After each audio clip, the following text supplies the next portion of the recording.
Hello! Today I'd like to talk about tuners, these little things. Hopefully this will be of interest to anybody who's thinking of buying a tuner, and then I'll go into a bit more detail on tuning a ukulele and the kind of tuner you need to be able to tune a ukulele. So, first of all, I recommend getting something that looks like this, an electric tuner, as opposed to something that looks like this, which is like a pitch pipe. This one is actually a violin one, but the ukulele one would look exactly the same as this. And what you do is you blow into it, and that gives you a note to tune to.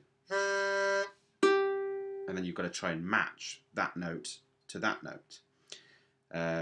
Now, the problems with this, because it is cheaper to get one of these than one of these, and I advise you not to. Don't get one of these if you're just starting out specifically, because it comes with all sorts of problems. Number one, if you're just starting on an instrument, your ears won't be great yet. You have to train your ears as well as train your fingers, and sometimes it will be very difficult to get that note in your ear and get it on the instrument. I talk from experience. I find that very difficult to do. And another thing with these is you can alter the pitch of the note simply by blowing hard. So if you blow gently, or if you blow a bit harder, there's some slight differences, especially if you get a really cheap one of these.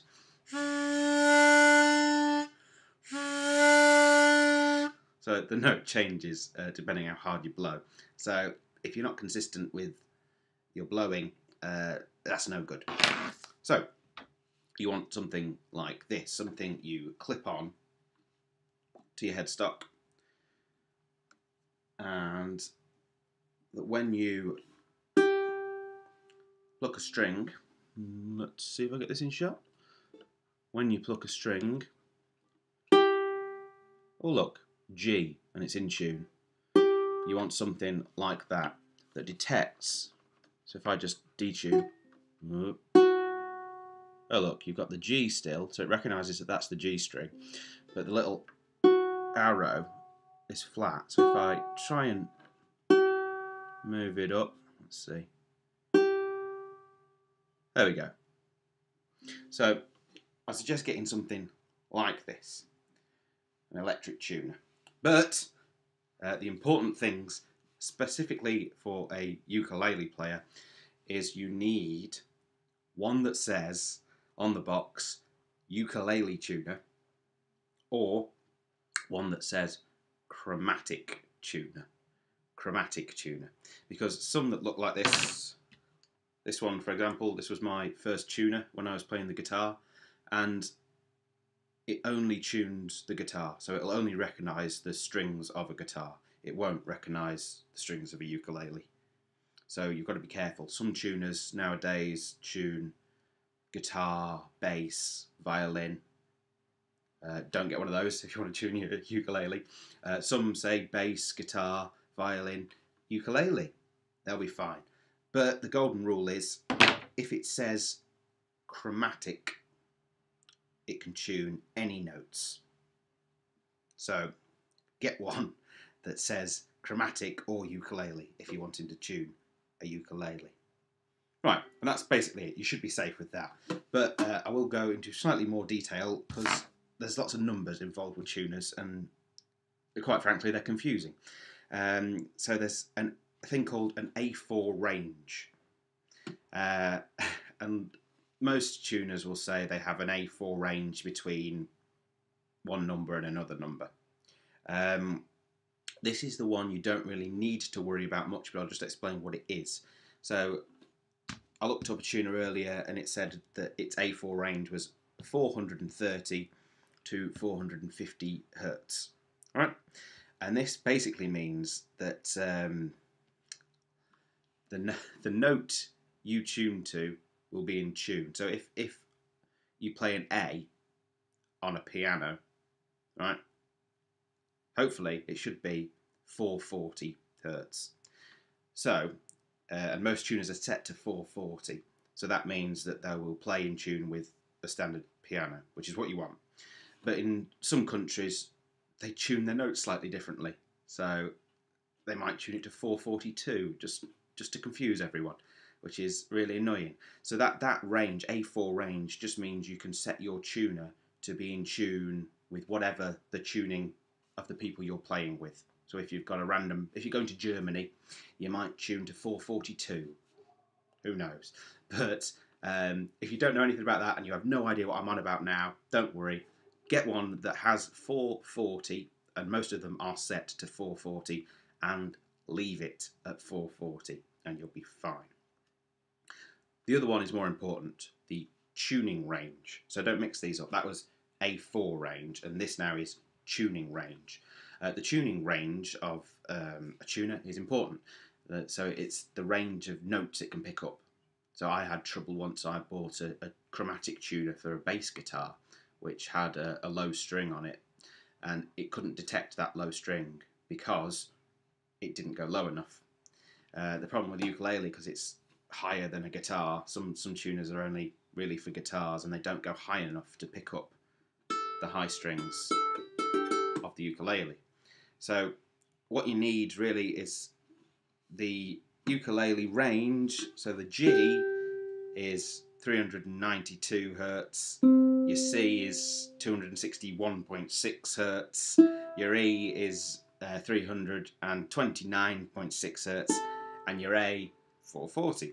So you want one that goes from at least 261 to 440, which the majority of tuners will. They'll have really wide ranges.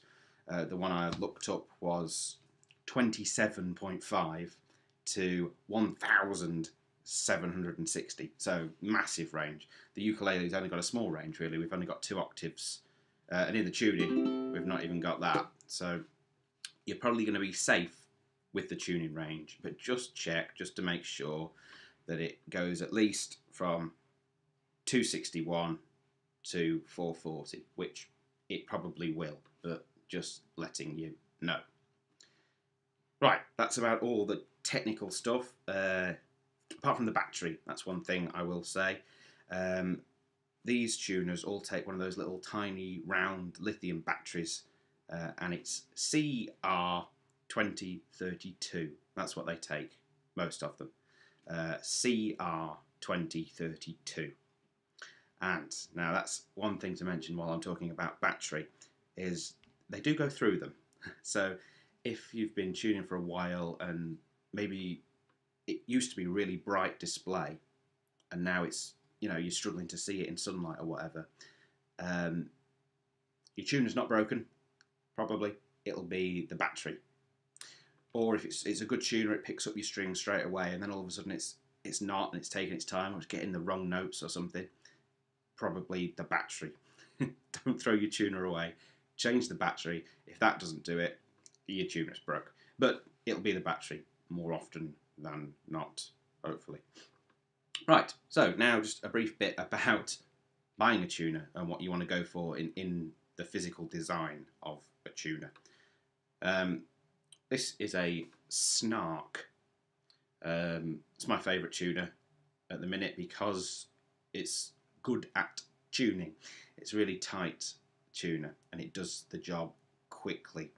I just bought this one, which is GT-8. No more than that, unfortunately. Really cheap. That was like £3 or £4. And it's good. It tunes. But there's little things that are just annoying about it. To turn it on, and I'm nitpicking here, but to turn it on, you have to hold the on button for about 2 seconds. And sometimes, if you want to tune quickly, that's quite annoying. The Snark, you just hit that button and it's on. That's great. Hit the button and it's off. Great. And ready to go. Some tuners, you turn them on and then they kind of have to warm up for a few seconds. It's only a few seconds. But sometimes that can get annoying. So, other things you want to be aware of is the technical term swiveliness of the tuner head. So, when you attach this to your instrument, you need to be able to make sure that this bit can move so you can see it. Straightforward enough. And the clampy bit, again, technical term, clampy bit, that needs to be good so it can clamp onto your headstock. And another important thing with tuners is the inside of the clampy bit needs to be a certain material to be friendly with your headstock. There's some that if you leave them on all the time, it might ruin the effect of your headstock, especially if you've got a painted one. My advice would be, if it doesn't say on the tuner box or in the instructions, just tune, take it off. When you want to tune, put it on, and when you're not tuning, take it off, and then you won't ruin the finish of your instrument. And that's about all I've got to say. They're very easy to upkeep. You just keep them safe, keep the battery replaced. One thing that I've had to do from time to time is when this gets a bit loose, you put it on and it just flops down. Takes a tiny, tiny little screw. Don't know if you can see that. Tiny little screw in there. Couple of turns and then it'll be good again. I've had to do that a few times, so don't get annoyed when your tuner starts doing that, because it will. If you're using it all the time, it will get there. But give it a tighten up and it should be fine. So there you are. So in summary, you want, for a ukulele, a chromatic tuner with an A4 range that includes 440, and a tuning range as wide as you could get would be nice, but at least going from 260 to 440 and you'll be fine. So thanks for watching. Please feel free to like and subscribe, and go over and have a look at my Facebook page. I've got a Facebook page for my ukulele lessons and a Facebook page for my general music, which there's a few bits on as well. So thanks for watching.